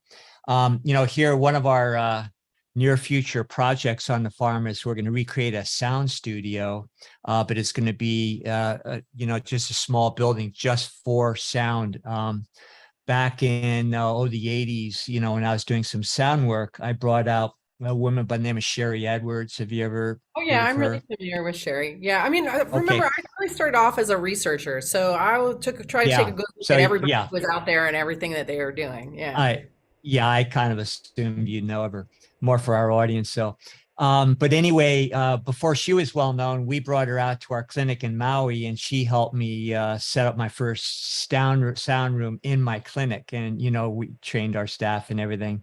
And I created apertures that would create different geometric projections, and we had different kind of light frequencies. And then with Sherry's help, we had some technology that helped us discern the missing notes in people's through their voices and things, and it involved a lot of acupuncture and everything. But then we created a table with a grid, and then I would, on the individual diagnostics, create a acupuncture layout, and then have alligator clips going into the into the person's body with whatever they needed. And then the tone that they needed would be pumped through the grid and then through the wires into the person's body through the meridians, while they're getting corresponding geometric forms at different parts of their body with different light frequencies. So we're going to take that up a few notches here in the near future and reconstruct some things, and maybe even be working with Sherry on that. We've done, by the way, we have done 2 Alfacasts with Sherry Edwards for those listening that are interested. And it's really quite interesting, the work she does with her natural ear and hearing pitch. And you were mentioning binaural beats. That's like a big part of her technology as well. So check that out, guys, if you're interested in Sherry. We've had 2 really cool talks with her. Go ahead. Sorry. No, I just wanted to mention that because, I really do believe sound is the future of everything. So we're having a lot of fun with it here. I mean, and one thing we do at Music and Sky every morning is we start with a sound bath, right? And that's like we're washing away any of the mental grit and stuff. And that stuff's real. That stuff works amazing. And singing bowls and all of those harmonics with chanting and singing and doing decrees and singing prayer, like that's all, that often gets put together in this sort of mysticism package or woo-woo magical package, but that's the science. That's the science of the realm and how it all connects. It's also human. Humans have been using music for healing forever. And every continent, it is a human thing to do these things. There's nothing woo-woo about it. It's just very naturally human to be inclined in these ways. And, Mike, I'll take this opportunity to tell you that talk to my team about coming to Music and Sky, and everybody agreed that I should go. So we're announcing it here live on Alfacast. Eileen McKusick will be at Music and Sky, and we'll talk more about, I'd love to have you as one of the keynote speakers during family dinner, if that works. And people are going to be super, super pumped on this, including Chance, who's in the chat here. Okay, Chance, you got to make it happen now, buddy. You got to come out as well. So how exciting. I can't wait to meet you in person and give you a big hug. That's great news. Yeah, I'm definitely looking forward to it. So one of the other things that I'm involved with besides the tuning forks is I've partnered with these two Australian brothers named the Brothers Corrin, Isaac and Toral Corrin, and they help people to claim their own singing voice. And after many years of working with the tuning forks and realizing that ultimately we have a limited audience of people who will avail themselves to tuning fork healing, but everyone, almost everyone, listens to music. And so I started to wonder, like, okay, can I take everything that I've learned about sound, intention, the biofield anatomy, and can I translate that into music, into songs, that sound like something that you would just hear in the grocery store, but there's actually like a stealth program going on that you're not necessarily aware of, where it's very deeply embedded with intention. And so I started working with Isaac and Torold because as much as I'm comfortable as a speaker, I can speak in front of thousands of people. I don't even get nervous getting up on stage. I had this incredibly irrational fear around actually singing. And I've been working for decades to overcome that fear and get to a place where I'm comfortable with my singing voice. And so I started working with them to get me to sing so that I could create this music. And what ended up happening is that one of their exercises is to really get inside the body and understand the body as instrument, and to sound from the places that feel closed or shut down. Something that they usually do with people like 2 or 3 times, and then they're on to like singing. But because of me, like, because I'm so curious about what's going on in my body, the whole process of that actually turned into a whole body of work that we call Sing the Body Electric. And we took the idea, a lot of people will chant like the seed syllables or the ram, lam, the sort of stuff that's been doing for a long time, certain sounds with certain chakras. We took those systems and threw them out the window, and we would sit around in Zoom meetings making all of these sounds, figuring out what sounds resonated in what parts of our body. And so we created this whole thing called the sonic anatomy, where it's a collection of 24 different sounds that come out of different areas of your body. So what I was thinking would be really fun to do at Music and Sky is lead people through the sonic anatomy while I'm doing a tune-up at the same time. So for example, the sound that of the root center of like your tailbone, a sound going into the ground, is wah. And so just hang out and do a bunch of wah till you really feel it resonating in your tailbone. But we can do an adjustment in that area with the tuning forks. So I'm going to get everybody to tune themselves from the inside out while I'm also doing a group tune-up with the forks. And I think that will be a very powerful and resonant experience for everyone. Wow. That's going to be That a would lot be of fun. amazing. In martial arts, there's in the inner kind of work, there's techniques just like that, where you have to find internal points because that's what you're using internally for what you're learning. And that's what you're taught to do, is to start in one key with your voice and just go up and down the octave until you find that spot in your body. And it's the best way. Like if you want to find your pineal gland, a lot of people do meditations with that. Easiest thing in the world is just to start vibrating with your own voice. And when you hit that note, it's vibrating right there. So it's just so demonstrable. Even the average person can feel it pretty readily. So it's great stuff, really fun. Yeah, and what's really great, so when we do these Sing the Body Electric programs, we've done them virtually, but we're doing a first live one in December, which we're really excited about. But when we start at the beginning of the program, we have everybody sing happy birthday to themselves. And then we go through this whole like sonic anatomy and opening up and really, getting people sort of inwardly liberated. And then we have them sing happy birthday again. And everybody is much more playful with their voice. They're really using their body as an instrument to play. And that's, unfortunately, so many people don't like their singing voice, right? And yet we're instruments. And the greatest healing, like tuning forks are cool, but they cost money. But your voice is free. your voice is free, and you can make it your own body a sound healing instrument, just by kind of playing with it. And even like one of the big things that I say is, I think as far as health and healing, like people are really concerned about what goes in their mouth.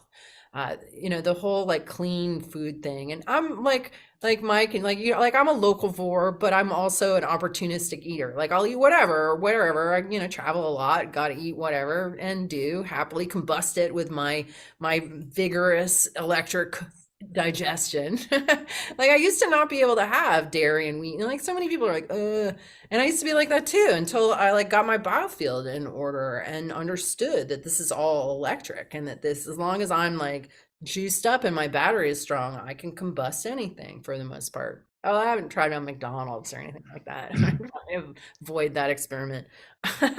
But now I forgot what I was saying about the point of making all these sounds. Well, I think you might have been.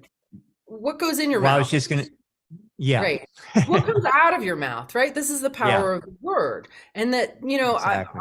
I remember having a student come to class and saying to me, I have Hashimoto's disease. And I was like, wait, stop. I was like, who is Hashimoto?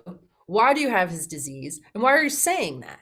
Right? Like, think about what you're saying. You are using the power of your own creative word to speak into being that you have this disease. And it's like, you need to pay attention to what you're saying, right? My people can have what they say, but my people keep saying what they have.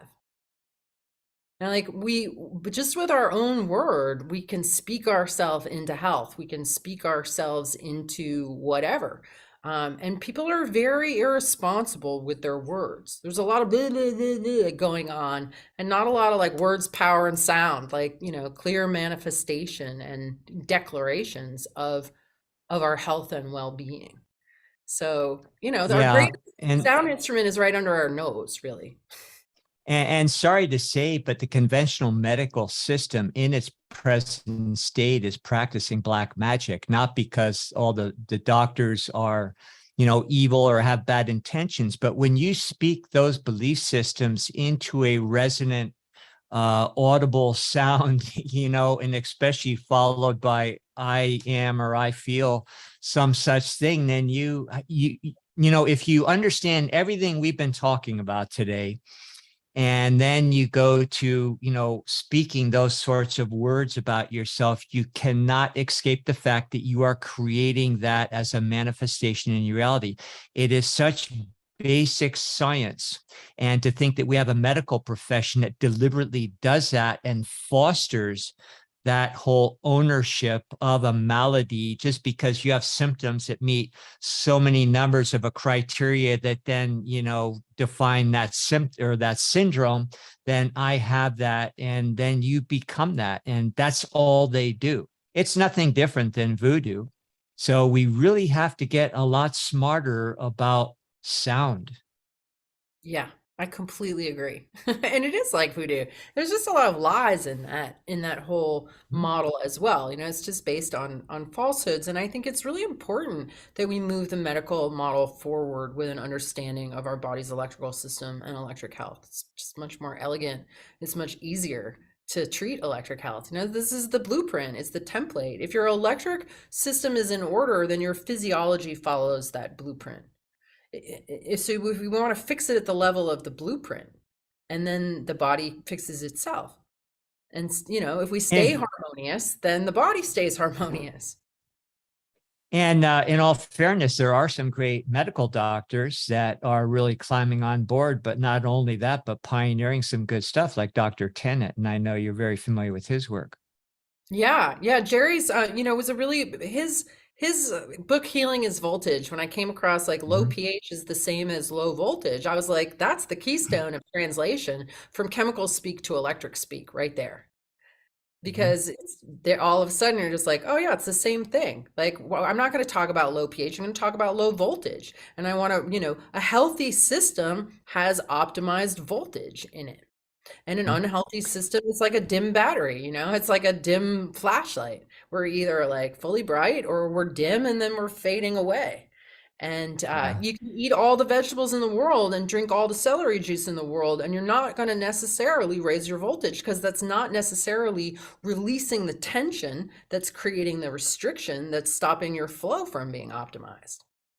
Absolutely correct. The only thing I would add to that, or qualify it a bit, is it's about the efficiency of voltage.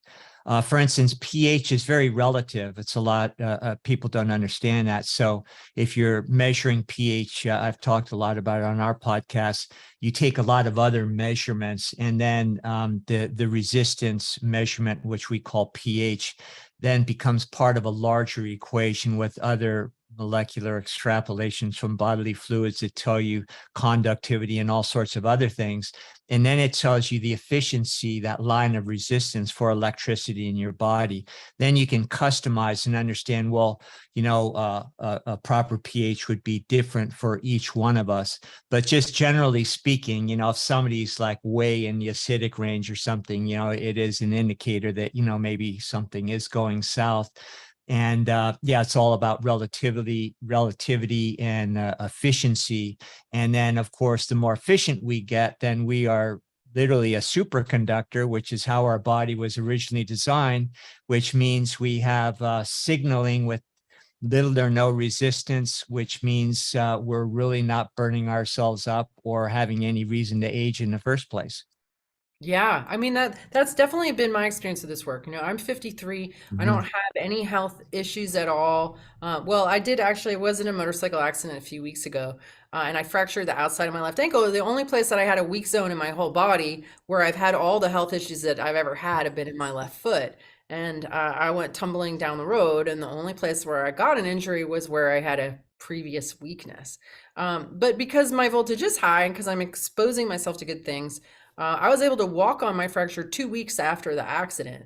Been healing really, really fast because my system has very little of that, you know, that resistance, that non-beneficial resistance in it. There's just a lot of flow going on, which enables it to repair itself more quickly. And so it's a way for like aging backwards when you get your electrical system out of the bunches that it's been in. Yeah. Just one last thing, and then Mike, I know you probably have some things you want to say, but we're running up on time. I wanted to run this by because I've heard you speak on it. You know, a lot of times we talk about a high state of consciousness as high frequency, and that's okay. We all understand what we're talking about, but you know, frequency is just, you know, the repetitive number of waveforms in a given time frame and the amplification and things. So high frequency technically doesn't necessarily mean high consciousness, but anything you can add to that? Yeah, I mean, when people talk about raising their frequency, it's sort of technically incorrect. I mean, that's not really what you're looking for. What you're looking for is getting your frequency in tune. You want to be in tune. You want to be living from your vibrational sweet spot. And we don't just want to go up. I mean, why would we just go up? We're spherical. We want to expand our consciousness. We want to expand in every direction. This sort of up, down, very hierarchical, very limited way of looking at things.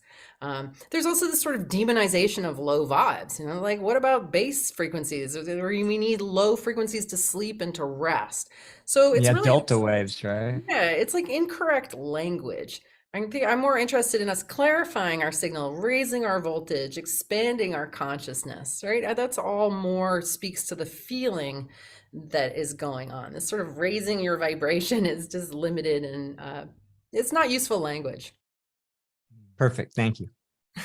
Beautiful, guys. And thinking of the body as a superconductor, of course, we have our 0-point liquids as a little product plug, which we never do on this show. We don't do enough. So believe it or not, we sell product, Alfa Vedic. And Bear was the one who really really taught me this stuff. God, over a decade ago, about our body as a superconductor, and something that we've been selling since day one are 0-point liquids, which are a Shilajit solution in a transitional base of humic and fulvic minerals. And that stuff works. And there's a reason why, because Bear, you explain real quick why. And sorry, I'm not trying to plug a product, but I'm telling you, it's our number one, our full spectrum 0-point liquids is our number one selling product for a reason. Yeah, the thing that makes it unique, besides just being the fulvic humic base, which is, technically shielded yet, is the transitional elements. And those are the harmonics between the keynotes on the periodic table, the things that science has yet to discover or acknowledge. And in some circles, they call it ORMUS, orbitally rearranged monatomic elements. But transitional elements is really the proper term, because it doesn't bring you back into a false periodic table of reductionist atoms, and magic BBs that stick together to create our reality. It's all about waveforms. And everything is in transition. One element becomes the next and the next, and they all travel through the octaves, exactly like we're talking about. The three kingdoms of nature, we all follow the same principles as you've said today, Eileen, and minerals are no exception. So when you take your minerals, you don't just want to have the keynotes, you want to have all the harmonics in between, because that is what develops or cultivates that quality of superconductivity within our neurology. And when that happens, then we need very little input from the outside in order to just keep a perpetual energy machine going in the first place. And hence why I'm moving closer and closer to becoming a breatharian. Any final statements or any final remarks for our community and the wonderful chat today? I'm sorry if we didn't get to all your questions, guys.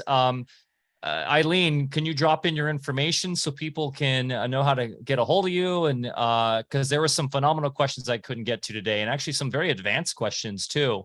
But yeah, any final remarks? And then how can people get a hold of you? Well, we're all built for harmony. I mean, we are all instruments that are built for harmony. Our factory settings are for harmony. And I believe that it's possible for people to get there. I have a very optimistic outlook on human potential and where we can go. I feel like what I've discovered with my sort of primitive poking around in the field with a tuning fork and discovering this electrical system and starting to understand sound, that there's a platform here to really build on in a lot of different directions. And I feel like we're doing a lot of the heavy lifting right now. But in time that it's just going to be known that we have electrical systems and biofield medicine. And certainly, I've seen therapeutic sound evolve so much from 1996, when everyone was like, wow, I've never heard of that, to like, everybody's heard of sound healing now. Most people have been to a sound bath in some way or another, so it's really changed in this last couple decades. And I think this whole idea of electric health and biofield medicine will as well. And that, for the most part, we can become healthy and stay healthy, and that we don't need to have massive amounts of resources dedicated towards this flawed medical model that we're currently working in. So I believe that it's possible for this to evolve in our lifetimes. And I really encourage anybody who's interested in this, who's of a researching nature, to dive in, because there's still so much to learn and still so much to discover. We're only at the very beginnings, I think, of understanding this and evolving the paradigm. So jump in if you feel that way. And then if you want to learn more from the resources I've created, so my website is biofieldtuning.com. There's also electrichealth.com that's got some information on it. Actually, a lot of peer-reviewed articles and stuff, and scholarly articles about the biofield are there. If you're putting together any kind of scholarly research, there's a lot of resources. We have practitioners all over the world. So if you want to receive a biofield tuning session, obviously you can do it at a distance. We have a bunch of recordings of me conducting biofield tuning sessions on our website.